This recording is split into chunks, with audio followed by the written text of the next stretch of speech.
C'est un séjour pas du tout repos pour le gouverneur Christophe Bassiani-Nonga, présidence de la République dans le cadre de consultations lancées par le chef de l'État, la vice-primature de l'Intérieur et Sécurité. Le voici ici à l'office de route.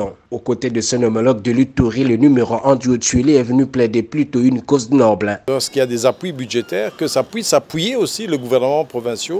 Au Haut-Tuilé, il y a déjà beaucoup de chantiers qui sont lancés. Juste après, les deux voisins prennent la direction de la primature pour y répondre à l'invitation de Sylvestre Ilunga Ilunkomba. Face au Premier ministre, Christophe Bassiani-Nonga fait l'état des lieux de sa province. À plusieurs milliers de kilomètres de là se trouve la très célèbre localité des Beaux.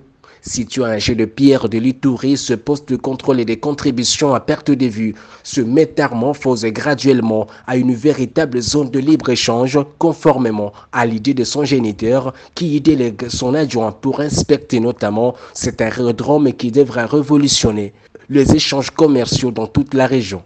Aux côtés de Congo Airways et d'autres compagnies qui existent, que d'autres compagnies vont commencer à fréquenter les Haut-Tuilé, il deviendra vraiment fluide et à terme de circulation des personnes et de leurs biens.